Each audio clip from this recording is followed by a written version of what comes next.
The first betrayal doesn't come from strangers. It comes quietly. From the people who taught you how to walk. From the hands that once held your face and promised, "We only want what's best for you." For Era, betrayal came wrapped in concern. It wore the mask of love. And it arrived the night her father locked the door to her future. Era learned to run before she learned to speak. While other girls played with dolls, she chased a half-deflated football across dusty streets. Barefoot, knees bruised, heart alive. The ball was never just a ball. It was freedom. It was breath. It was the one place where the noise in her head finally went quiet. Her mother used to smile at that. "Let her play," she'd say when neighbors whispered. "She's just a child." But childhood doesn't last forever. And neither does permission. By 16, Era wasn't just playing football. She was good. Fast feet. Sharp vision. Fearless tackles. Coaches noticed. Scouts noticed. A local academy sent her an email that made her hands shake when she read it. Trials selected.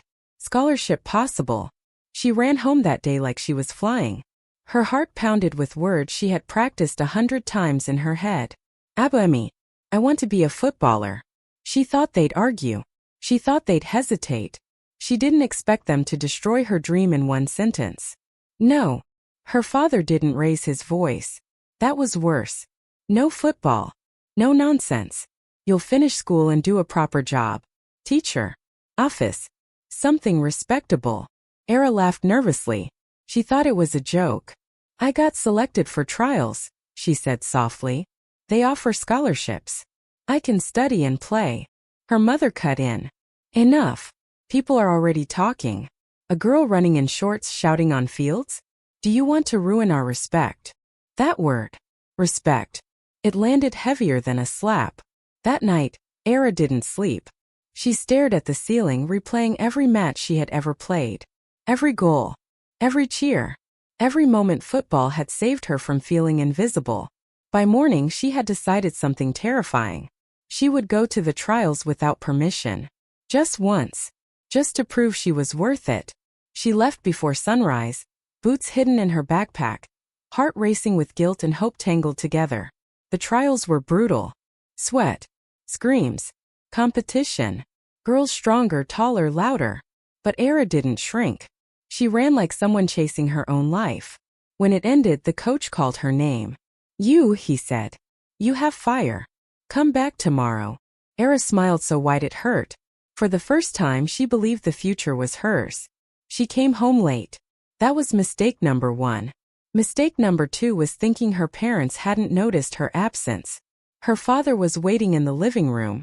Her mother stood behind him, arms crossed, eyes cold. Her backpack lay on the table. Open. The boots were visible. Dirty. Proof. "Where were you?" her father asked. Era swallowed. "I went to football trials." Silence. Then, a sharp crack. Her father's hand met the table, not her face, but the sound echoed like a gunshot. "You lied to us," he said. "You disobeyed us." "I followed my dream," Era whispered. Her mother laughed. Not kindly. "Dream," she said. "Dreams don't feed families. Dreams don't protect girls. Football will leave you with nothing." "That's not true," Era cried. "I was selected." "Enough." Her father stood up. "You will stop this. Today." He walked to her room. Era followed, panic rising. He opened her cupboard, pulled out her jerseys, her medals, her certificates. One by one, he dropped them into a bag. "What are you doing?" Era screamed. "You're done," he said. "I'm saving you from yourself." Her chest felt like it was tearing open. "Please," she begged. "This is my life." He looked at her. And for the first time she saw it. Not love. Not pride. Fear of losing control. That night, her father burned the bag in the backyard. Era watched from the window as flames swallowed her past. Her mother stood beside her. "This hurts us too," she said quietly. "You'll understand when you're older."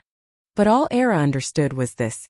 The people who were supposed to protect her had chosen society over her soul. Something broke inside her, and something else hardened. The next morning, her father handed her a form.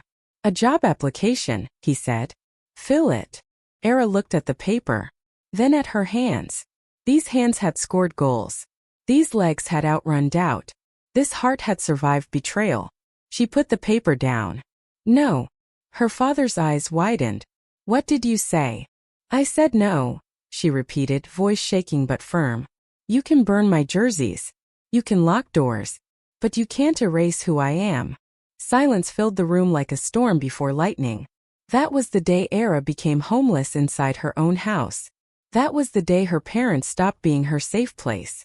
And that was the day her real journey began. If you've ever been told your dream is too much, too loud, too risky, too embarrassing, this story is for you. If the people you love most have doubted you, controlled you, betrayed you, stay with Era. Because the girl they tried to silence is about to make the world listen. Era didn't pack much. She took what couldn't burn. Her boots, rescued from the ashes, still smelling faintly of smoke. A notebook filled with drills, plays, dreams written in messy handwriting. And one photograph of herself at 12, muddy and smiling after her first local tournament win. That smile felt like it belonged to someone else now. She zipped the bag slowly, every sound too loud in the quiet house. No one stopped her. That hurt more than if they had. The front door closed behind her with a soft click. No dramatic slam. No shouting. Just silence. The kind that follows you. Era walked. She didn't know where she was going. Only where she wasn't welcome anymore. The city looked different when you had nowhere to return to. Streets felt longer. People felt farther away. Even the sky felt indifferent. By noon her phone buzzed. A message from her mother. Come back. Don't embarrass us. No, are you safe? No, we love you. Era turned the phone face down. Her hands were shaking, but not from fear. From clarity. The academy gates stood tall and cold when she reached them. This was the place she wasn't supposed to belong. She hesitated. For the first time since leaving home, doubt crept in. What if they were right? What if this ends with nothing? Then she remembered the fire. The smoke. Her jerseys burning like they never mattered. She stepped forward. The coach recognized her instantly. You're early, he said. I'm homeless, Era replied, voice steady. He didn't flinch. He studied her face. The exhaustion, the resolve, the quiet desperation. You can train, he said. No promises beyond that. That was enough. Training was hell. Her legs screamed. Her lungs burned. Her stomach growled from hunger she couldn't afford to fix. But pain was familiar. Control wasn't. On the field, no one cared who her parents were. No one cared about respect or gossip.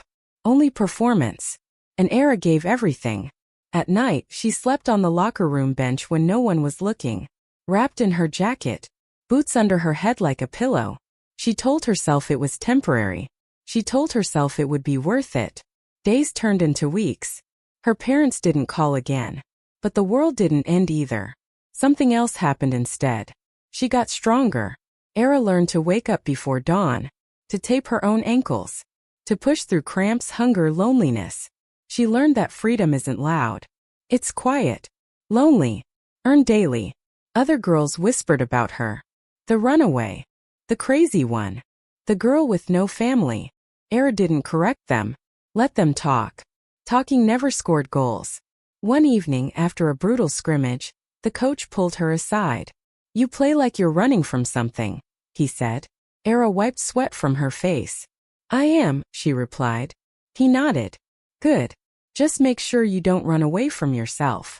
The first real test came unexpectedly. A friendly match. Scouts watching. Era wasn't supposed to start.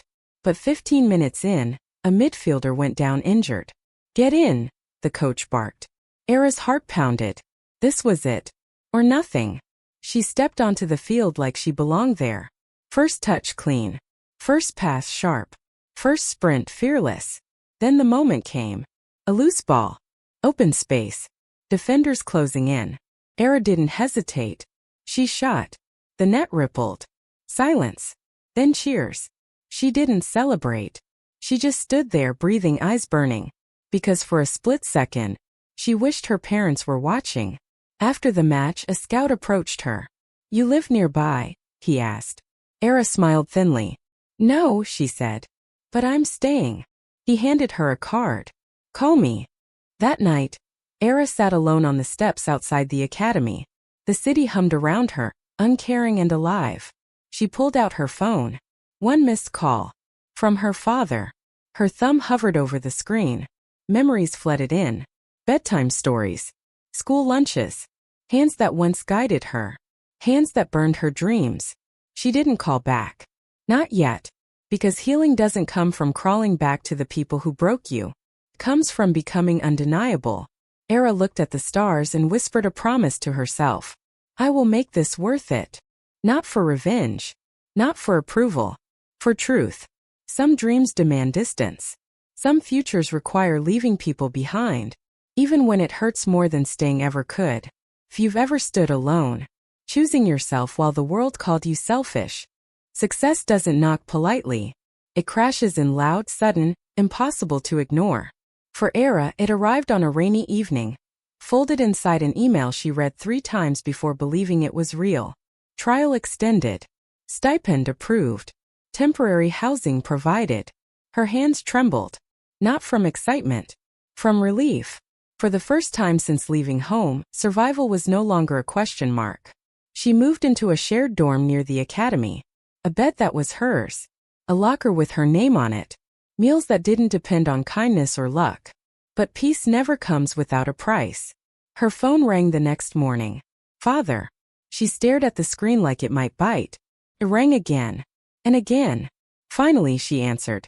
Hello. There was silence on the other end. Then. We heard you're playing again. Not are you okay? Not where are you living? Straight to the point. Yes, Era replied. Her father cleared his throat. You should come home. The word home sounded strange now, like a place she used to know. I'm training, she said. I have trials. I have. You've proved your point, he interrupted. You ran away. You struggled. Enough drama. Drama. She almost laughed. Her mother took the phone. We were worried, she said softly. You could have ruined your life. Era closed her eyes. I didn't ruin it, she replied. I built it. A pause. Then the condition arrived. You can continue football, her mother said. But on our terms. Era felt the ground shift beneath her. What terms? Live at home. No traveling alone. No interviews. No social media. And after this season you stop. You get married or find a job. There it was. The cage painted gold. Era's chest tightened. You want me back, she said slowly. Only because I succeeded. Her father's voice hardened. Don't be ungrateful. We're offering you respect. Respect. Always that word. The same one that had burned her jerseys. No, Era said. Silence exploded. What did you say? Her father snapped. I said no, she repeated. I won't trade my freedom for comfort. Her mother began to cry. We are your parents, she said. You owe us. That sentence hurt more than anything else. I owe you honesty, Era replied. And the truth is I was breaking at home. I'm healing here. Her father scoffed. Football will abandon you one day. Era smiled sadly. Maybe, she said. But at least it didn't pretend to love me while destroying who I am. She ended the call. That night the guilt came. Heavy. Relentless. She wondered if she was cruel. Selfish. Wrong. She thought about the little girl who used to run home after matches muddy and proud. She cried for her. Then she wiped her face. And went to training. The pressure doubled. More eyes. More expectations. She made mistakes. Missed shots. Heard whispers again. She's distracted. She's emotional. She won't last. Betrayal doesn't always come from one place. Sometimes it follows you. One evening she received a message from a relative. Your parents are telling everyone you failed. That you begged to come back. Era stared at the screen numb. Even now. Even after everything. They were rewriting her story. She almost quit that night. Almost. Then she remembered something the coach once said. Talent gets you noticed. Character keeps you standing. She chose to stand. The big match came faster than expected. National-level scouts. Media. Pressure thick enough to choke on. As Era tied her boots, her phone buzzed again. A message from her father. If you walk onto that field, don't call us family again. Her hands froze. This was the final test. Not football. Identity. She looked up at the field. Green. Open. Honest. She walked out. She didn't just play well. She played free. She assisted twice. Scored once. Fought for every ball like it mattered. Because it did. When the final whistle blew, applause filled the stadium. Era stood there, chest heaving, eyes wet. Not because she won. Because she chose herself without apology. After the match, a reporter asked her, "Who do you dedicate this performance to?" Era thought for a moment. Then she answered, "To every girl who was told her dream was a phase. Fame doesn't arrive gently. It finds you when you're tired. When your guard is down. When you still haven't healed from the last wound." For Era, it came the morning after the match. Her phone wouldn't stop vibrating. Messages. Unknown numbers. Missed calls. Tags. Mentions. People who had never known her name yesterday were suddenly proud of her today. Rising star. Future of women's football. Inspiring story. They loved the version of her that survived. Not the girl who had slept on benches. Not the girl who cried quietly so no one would hear. Not the girl her parents disowned. Success edits pain out of the story. Sponsors reached out. A sports brand wanted her face. A media channel wanted her tears. A manager wanted to handle everything. "You're marketable," he said, smiling too easily. "Your struggle sells." Era listened carefully. Too carefully. The first contract sat heavy in her hands. More money than she had ever seen. All she had to do was sign. There was a clause buried deep in the pages. Public image control. Translation. Say what we tell you. Smile when we say. Stay quiet about the rest. She looked up. "What about my story?" she asked. The manager shrugged. "We'll simplify it." That word again. Simplify. Like her pain was messy. Like her truth was inconvenient. Her parents resurfaced immediately. This time through relatives. Through smiles. Through pride that hadn't existed before. "See," people told her. "They were just worried. They always believed in you." Era didn't argue. She was too busy learning something painful. The world forgives parents faster than it forgives daughters. At a press event, a reporter asked the question everyone loved. "Did your parents support you from the beginning?" The room went quiet. Cameras leaned in. This was the moment the manager had warned her about. Keep it positive. Don't create controversy. Families are sensitive. Era opened her mouth. Paused. Then chose truth. "No," she said calmly. "They didn't." Gasps. She continued. "They wanted safety. I wanted freedom. Both came from love, but one cost me myself." Silence. Then applause. Not polite. Real. Backstage, the manager was furious. "You're emotional," he snapped. "You'll ruin opportunities." Era met his eyes. "No," she said. "I'll ruin cages." She walked away. Opportunities disappeared. Just like that. Suddenly, meetings were postponed. Emails went unanswered. Smiles turned tight. Punishment for honesty. That night, alone in her room, doubt crept back in. Was I stupid? Was silence the smarter choice? She sat on the floor, boots beside her, hands shaking. Then her phone buzzed. A message. From a girl she didn't know. "I told my parents today that I want to play football." They shouted. I cried. "Then I saw your interview. I'm not quitting." Era stared at the screen. And something settled inside her. She didn't need permission anymore. She had purpose. The next match wasn't glamorous. No cameras. No hype. Just football. And that was enough. She played like someone who had nothing left to prove. Because she didn't. After the game, she sat alone on the grass, watching the sky darken. She thought of her parents. Not with anger. With distance. Sometimes love doesn't evolve. Sometimes you outgrow it. Era stood up. Wiped her hands. And walked forward. Because she finally understood something powerful. The dream wasn't football. Football was the path. The dream was becoming herself without apology. If the world claps for you, but asks you to lie about how you got there, don't. Your truth will cost you comfort, but it will buy you freedom. And freedom? Freedom lasts.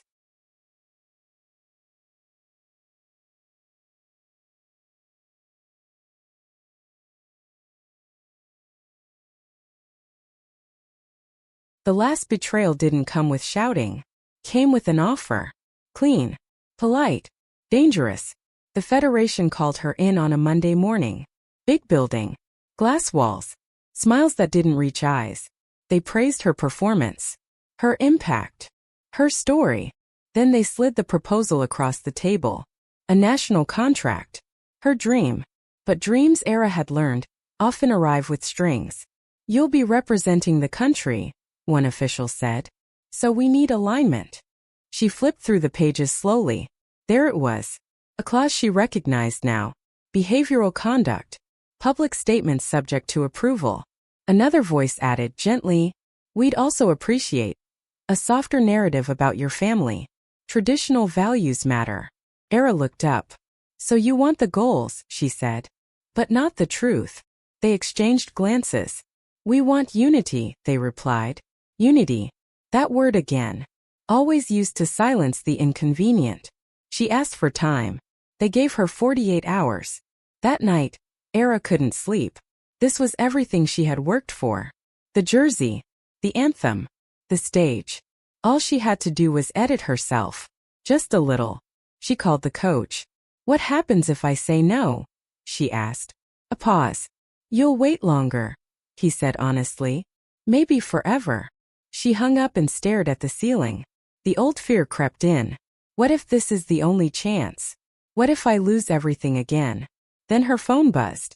Another message. Another stranger. My parents forced me to quit last year. I coach girls now. We watch you train clips before practice. You gave us language for our pain. Era closed her eyes. She thought of the fire. The ashes. The silence of her parents' house. She thought of the girl she had been begging to be allowed to exist. And she knew. The next morning, she walked back into the building. Calm. Grounded.